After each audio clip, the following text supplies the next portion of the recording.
Assalamualaikum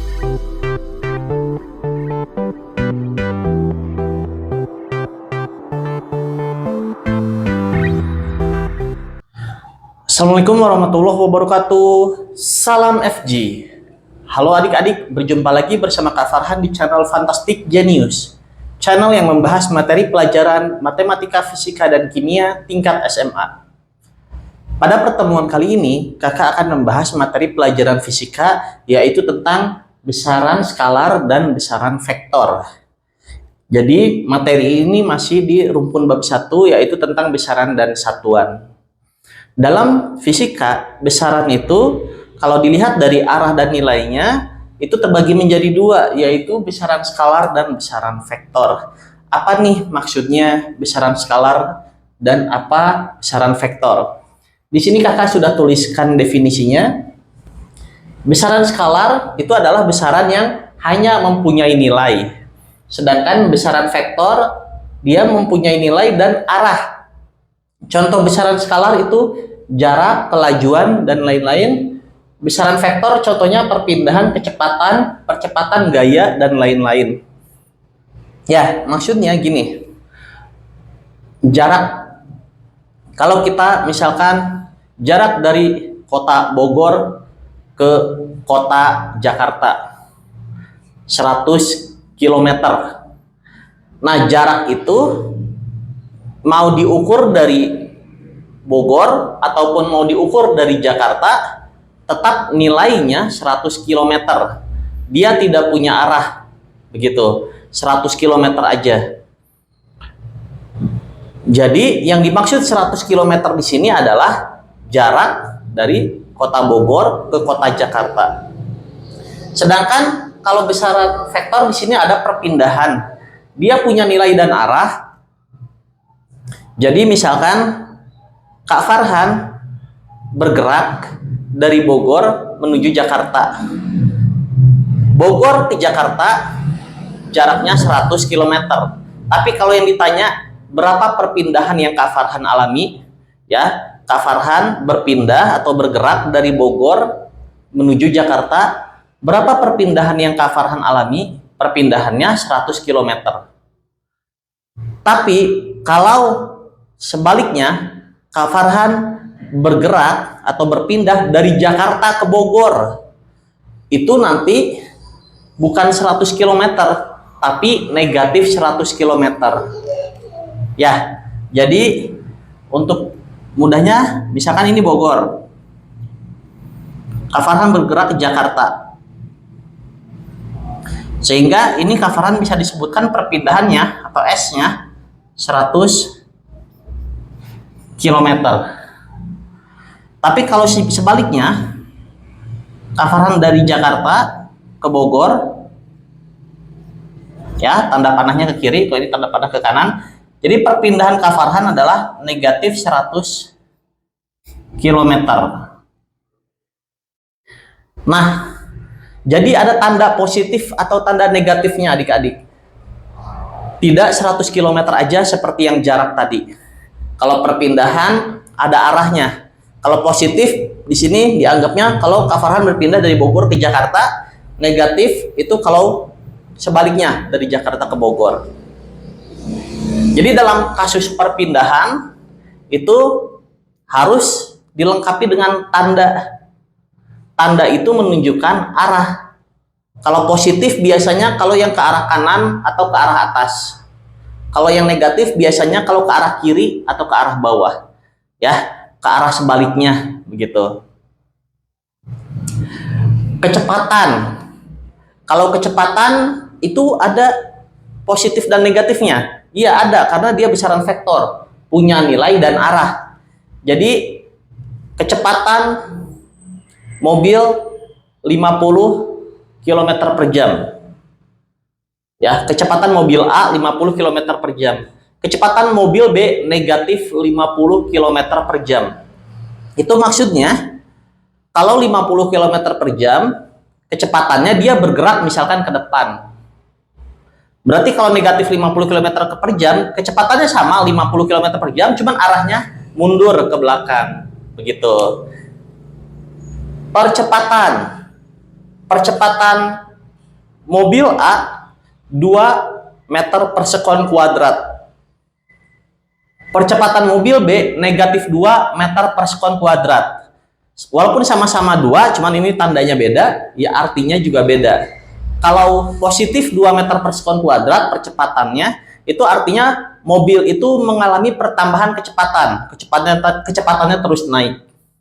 Sedangkan kalau negatif 2 meter per sekon kuadrat, ya negatif begitu, berarti mobil itu mengalami penurunan kecepatan. Penurunan kecepatan ya kita sebut dengan istilah perlambatan. Jadi intinya besaran vektor punya nilai dan arah sehingga dia ada tanda positif dan negatifnya. Kalau positif arahnya, misalkan positif arah ke kanan, negatif berarti arah ke kiri. Positif arah ke atas, negatif berarti arah ke bawah.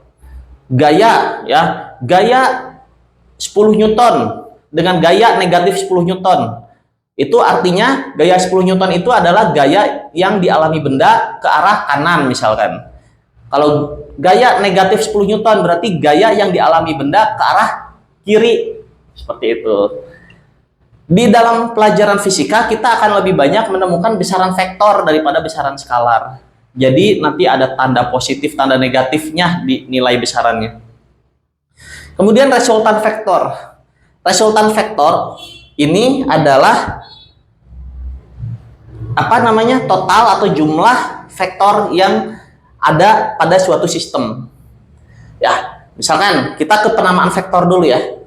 Di sini ada garis, ini A, ini B. Ini artinya vektor AB. Ya.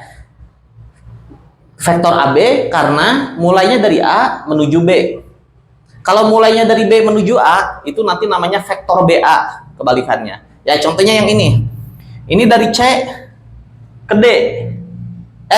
Ini dari D ke C. Ya, tanda panah ke kiri. Jadi ini namanya vektor DC. Ya, karena dari D ke C.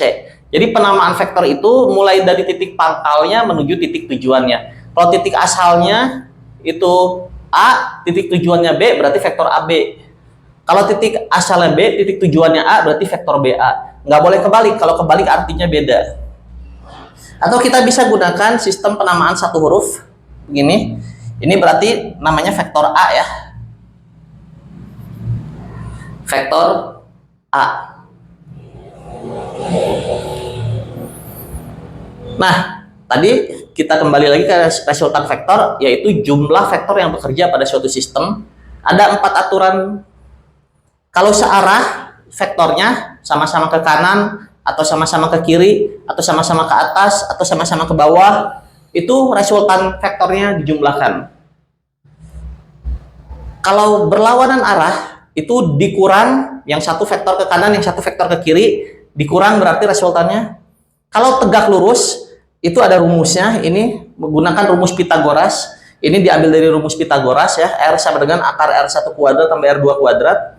Adapun kalau nggak tegak lurus tapi membentuk sudut theta di sini, kan kalau tegak lurus itu sudutnya 90 derajat. Kalau di sini tetanya bisa berapa aja, bisa 60, bisa 30, bisa 45 derajat. Nanti resultannya ini rumusnya nih. R1 kuadrat tambah R2 kuadrat tambah 2R1 kali R2 cos theta. Nah, di sini ada cosnya. Apa ini cos? Ya, ini trigonometri ya. Nanti kakak kasih gambaran sedikit. Kita langsung ke contoh soal, adik-adik. Misalkan ada vektor ke kanan. Ya. Ini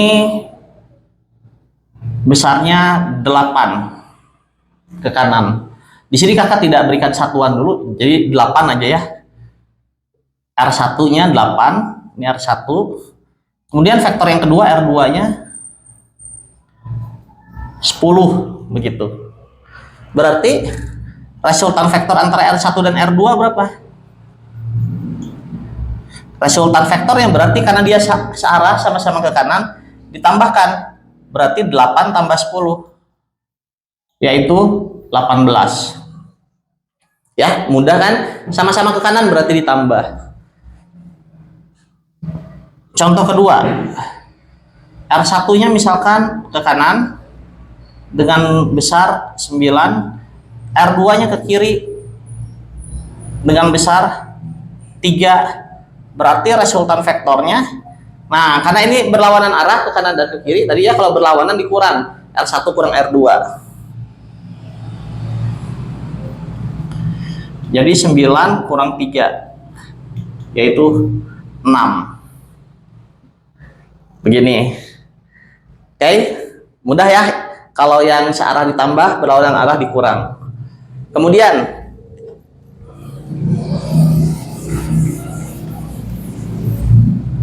misal begini. Nomor 3. R1-nya 6 ke kanan, sedangkan R2-nya 8 ke bawah. Kalau ini 1 ke kanan, 1 ke bawah. Kalau kanan sama kanan tambah, kalau kanan sama kiri kurang. Kalau kanan sama bawah, ini atau kanan sama atas, karena ini tegak lurus itu membentuk sudut siku-siku. Di sini vektornya ya. Kita gunakan rumus Pitagoras, rumus ini nih. Jadi R-nya sama dengan akar R1 kuadrat tambah R2 kuadrat. Jadi akar R1-nya 6 kuadrat tambah R2-nya 8 kuadrat. Jadi akar 36 tambah 64 ya. 6 kuadrat tambah 8 kuadrat, 36 tambah 4 jadi akar 100. Hasilnya adalah 10. Berarti R-nya 10 resultannya. Kasus keempat, kalau misalkan R1-nya 6, R2-nya misalkan 8, tapi ini membentuk sudut 30 derajat. Jangan 60 derajat, maaf. Ini membentuk sudut 60 derajat. Kalau tadi tegak lurus, kalau ini membentuk sudut 60 derajat ya. Atau kalau digambar lebih rapih begini. Nah, ini sudutnya 60 derajat. Ya, ini R1, ini R2.